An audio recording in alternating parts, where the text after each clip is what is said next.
കുട്ടി ആരതിയെടുത്തതല്ലേ. ഒരാൾക്ക് മാത്രം പാരിതോഷികം കൊടുത്ത് ഉചിതമല്ല. ആ കുട്ടിക്കും എന്തെങ്കിലും കൊടുക്കണം. ശരിയാ, ഞാനതങ്ങ് മറന്നു.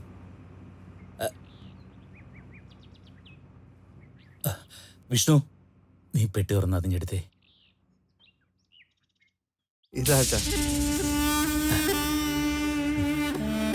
ഇത് ഞാൻ എന്റെ മരുമോൾക്ക് കൊടുക്കാനായി വാങ്ങിയതാ. ഇത് നിനക്കിരിക്കട്ടെ.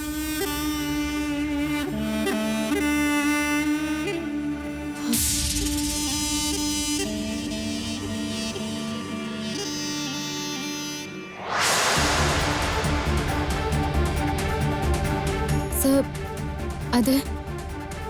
അത് വേണ്ട സർ. ഒന്നും പറയണ്ട.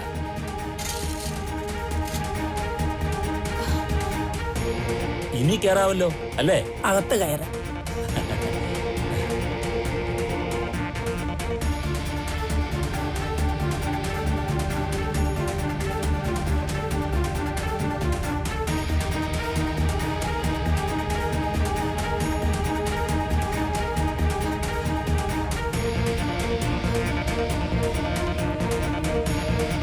രാവിലെ എന്റെ വഴി മുടക്കിയപ്പോ തന്നെ നീയൊരു ദുശകനമാണെന്ന് എനിക്ക് തോന്നിയതാ. ഇത്രയും പേരുടെ മുന്നിൽ വെച്ച് നീ വീണ്ടും എന്നെ നാണം കെടുത്തി. ഇതിന്റെ ഫലം നീ അനുഭവിക്കും. ഞാൻ അനുഭവിപ്പിക്കും. നീ ആരായാലും ശരി.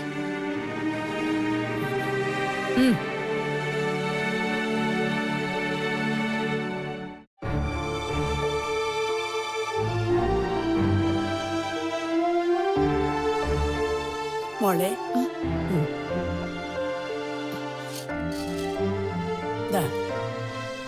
എനിക്ക് വേണ്ട. വല്യങ്ങന്ന് തന്ന സമ്മാന നിഷേധിക്കരുത്. എന്നാലും ഇത്രയും വില പിടിച്ച സമ്മാനമൊന്നും എനിക്ക് വേണ്ട. മോളെ, സമ്മാനത്തിന്റെ വില നിശ്ചയിക്കുന്നത് കൊടുക്കുന്നവരല്ല, വാങ്ങുന്നവരാ. ഇത്രയും വില പിടിച്ചത് ഇഷ്ടമല്ലെങ്കിൽ ഇതിന് വില കുറവാണെന്ന് മോളങ്ങ് കരുതിയാ മതി. ഏതായാലും ഇത് മോൾക്ക് അവകാശപ്പെട്ടത്. വാങ്ങിച്ചോളൂ.